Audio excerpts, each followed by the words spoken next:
Oh my gosh, you guys. So, sorry Walkthrough Wednesday was not posted on Wednesday. Like, I'm barely making it on Thursday.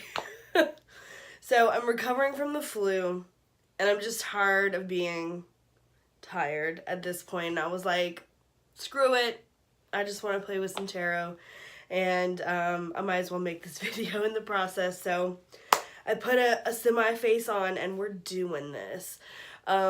So I will do a reading at the end of this Walkthrough Wednesday, and today we are going to go through the Hidden Realm Tarot. So I hope you enjoy. I will see you guys at the end. Okay, so excuse the wonky voice, but here is the Tarot of the Hidden Realm. This is by Julia Jeffrey and Barbara Moore. It is Llewellyn, so you know that comes with those huge boxes now. This is a really nice box. It's very sturdy. It's got the magnetic side. It has the very large guidebook, which is really good. It's got each card in black and white. Really good stuff. Each one, I don't want to say has a story, but it feels like it, you know? So I really do like this guidebook. I went ahead and put the cards inside so you can see. It's got the ribbon to pull them up.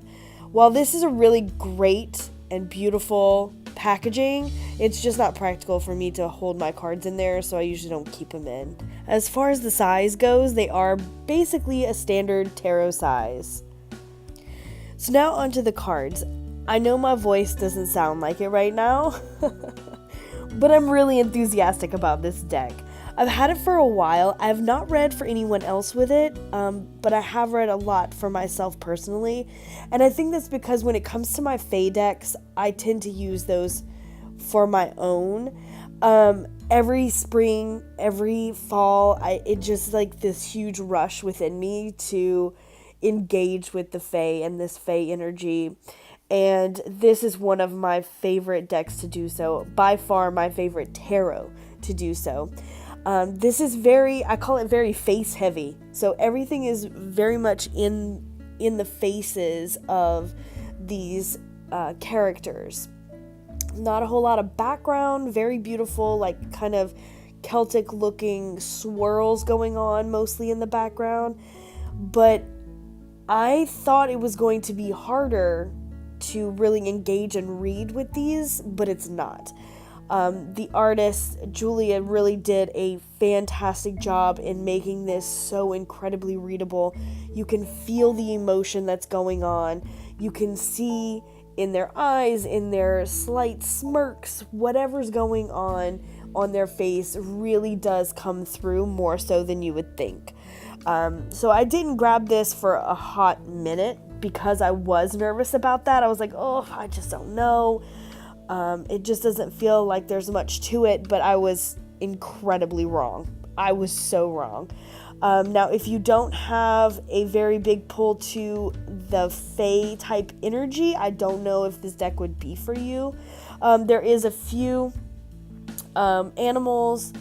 The aces are all animals, but other than that, this is very, very people heavy. But I do dig it because it's super earthy. It just is. I mean, obviously being the Fae, it's gonna be, but major. As far as for shuffling, these things shuffle like a dream. It is kind of thin cardstock, but it's basically Llewellyn. You know what I mean? There's nothing too thin. There's no surprises. It's just their standard cardstock. But this one does not have a reversible back. Now on to my favorites. No surprise, it's all going to be super earthy. I need that grounding. I'm definitely attracted to it this time of year. So my major is the World because she is literally the earth personified for me. She just reminds me of Mother Nature, the culmination of everything. As far as for the court cards, I went ahead and chose the Page of Pentacles again. She looks like she literally crawled out from the earth. I love her vibe, I love her stance and her facial expression. And then for my minor arcana, surprisingly enough, I chose the Ten of Pentacles because he gives me so much happiness. Like you can see the love on his face for what he's doing and for his ancestors. And I just feel like he really emanates that energy that we're looking for in the Ten of Pentacles. All right.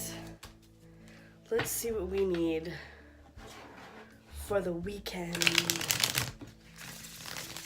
Let's see what we're looking at. Oh shit. We had a whole bunch of them fly out. Hold on. Okay. Well, goodness. So what do we have? We got some ones. We got a bunch here. Do you like this? This is what we have. So we have the Moon and the Ace of Cups, the Five of Wands and the Two of Wands. I feel like maybe this weekend there's going to be some stuff that's going to start coming up.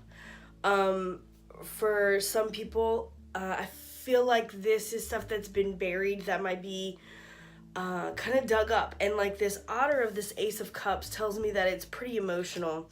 Because I feel like, again, these two speak volumes of this to me, where it just feels like something is coming up, it's being dug up. This is emotions that maybe you haven't felt in a long time, or things that have been bubbling up and now they're finally going to come to the surface over the weekend. I feel like this is something that's going to be pretty heated. We have Two Wands that came out after, and we do have the Five of Wands, which is usually about a conflict. But in this case, it really doesn't feel too much like a conflict, just that there's going to be a lot going on with this. This is going to be something that will spark action, if that makes any sense. Because I feel like with this, more so than conflict, there's just a lot of stuff going on. One's looking up here, there's one down here, one looking here, there's somebody looking in the center of the tree, somebody looking up. They're kind of all around. Not everything is super awesome and happy. So that's what I mean by, like, it's going to be a lot. It's going to be a lot. But with this fire, with this wand energy, it makes me feel like this is going to cause things to happen. Things are going to start to kind of fall into place. It's going to put that fire for you to say what you need to do what you've been meaning to do. And just like a general change in personal habits, maybe personal thoughts. With this Two of Wands, I feel like, sorry, Charlie's barking. I feel like in all, this is going to be a good thing happening. So maybe embrace the things that come bubbling to the surface this weekend and use it as fuel to propel yourself, to make changes, because that's kind of where I'm feeling it. Like, I'm feeling it. This is a change-making moment. So I hope that helps you guys. Thank you for sticking it out with this nasally, nasty, flu-ridden voice. And hopefully I'll be back soon in much better health. And I'll talk to you guys later. If you're looking for me, you know the drill. Links at the bottom. If you like this video, like and subscribe. It really helps me out. And I love you guys. Thank you for just being here and being you. I appreciate every single one of you. So sending you much love. Be well, you guys. Bye-bye.